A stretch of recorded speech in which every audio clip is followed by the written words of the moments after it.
बिस्मिल्लाहिर्रहमानिर्रहीम। तो आज हम काश्त कर रहे हैं बाजरे की, जिसके बारे में बहुत ज़्यादा चर्चे थे कि उसका सिट्टा 5 फुट 6 फुट। ये वायरल हुई ये वीडियो इंडिया से, कहते हैं कि इंडिया से बीज तो इंडिया से ही आया है, हमने जो मंगवाया। तो उसके बाद 5 फुट की पता नहीं क्या आमदन आएगी क्या ना आएगी, ये तो हम बाद में बताएंगे ना, जब हम काश्त कर रहे हैं। फेसबुक पर वीडियो पर बहुत ज़्यादा इसके चर्चे थे कि इसका 5 फुट का 6 फुट का इसका सिट्टा हो चुका है। ये बाजरा जो आम बाजरा होता है वो तकरीबन फुट 1.5 का, फुट 1.25 फुट का, 1.5 फुट का उसका सिट्टा होता है। तो आमदन वो भी अच्छी दे जाता है, मुख्तलिफ़ कंपनियाँ लेकर आई। तो यही इसका बीज जो चल रहा था मार्केट में 15,000 रुपये किलो, कोई 20,000 रुपये किलो दे रहा था, कोई 25,000 रुपये किलो दे रहा था, कोई कितने का किलो, यानी कि 15-20 हज़ार से बाद ये 15,000 से बाहर इसका सीड दे रहे थे। कुछ लोग थे जो 12-13 हज़ार में भी इसका सीड दे रहे थे। तो हमने ये सीड मंगवाया है और मंगवा कर इसको काश्त किया है। इसको दो तरह से इसको भी उसी तरीके से काश्त किया जाता है जिस तरीके से तिल काश्त करने। आप इसको ज़मीन को रोनी करें, रोनी करने के बाद छट्टा दे दें, तो उसमें सुहागा लगा दें, फिर भी ये काश्त हो जाएगा। और इसके बाद इसका स्ट्रक्चर, इसका मामला, इसकी आमदन जब हम अपने खेत में पैदा करेंगे, इसकी आमदन उस वक्त में एग्जैक्ट तौर पर आपको बता सकूँगा कि इसकी आमदन कितनी है। क्योंकि ये तो पहले तो किसी ने फील्ड में कर लगाया है कि लोगों की बातें सुनी हुई, हमने तो किया नहीं है।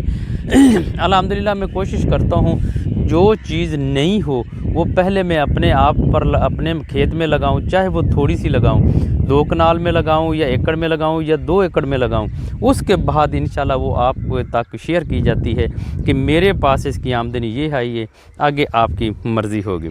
तो हमने ये सीड लिया, 1 किलो सीड। सबसे पहले कि हमने खुश्क ज़मीन तैयार की।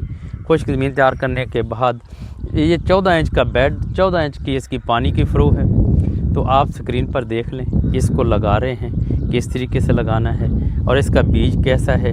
1 किलो हमने ये चोपे के साथ, ये 1 एकड़ में तकरीबन इसका लगा है, ऐसी लग जाता है 1 किलो, तकरीबन 1.5 एकड़ में 1.5 किलो लगा ऐसी 1 एकड़ में।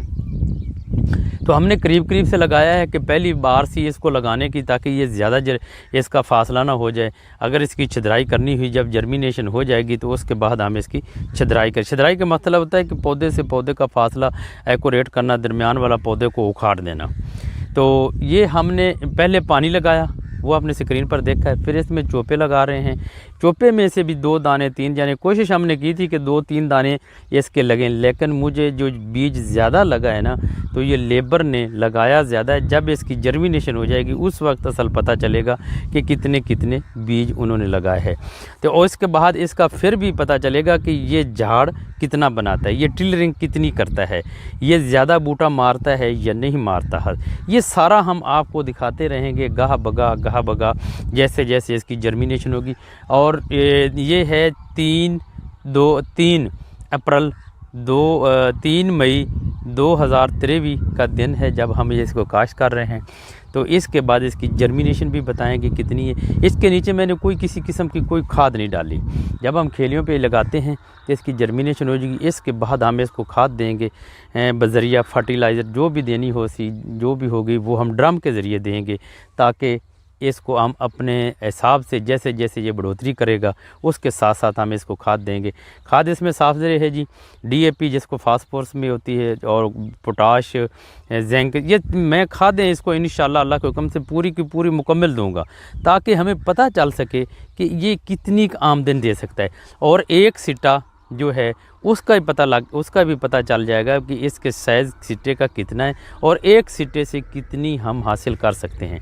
एक सिट्टे से 2 तरह के, अगर एक आदमी ने मुकम्मल तौर पर खाद पानी इसको दी हुई, उसके सिट्टे का वज़न ज़्यादा होगा।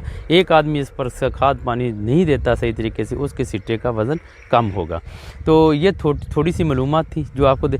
और इसके बाद हमने लगाकर 24 घंटे के अंदर इस पर स्प्रे कर रहे हैं, जिसमें पेंडीमेथिलीन और एसीटाक्लोर ये 2 मिला है। आपने देखा ये स्प्रे हो रहा था।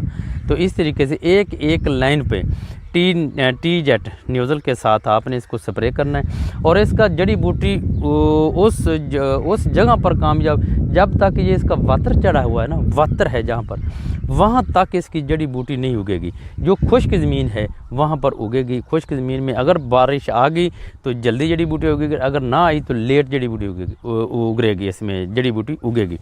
तो ये थी मालूमात। तो इंशाल्लाह हम आपके साथ चलते रहेंगे, इसको बताते रहेंगे कि इसकी कहानी क्या है और कितनी एवरेज दे सकता है। वस्सलाम, दुआओं में याद रखना।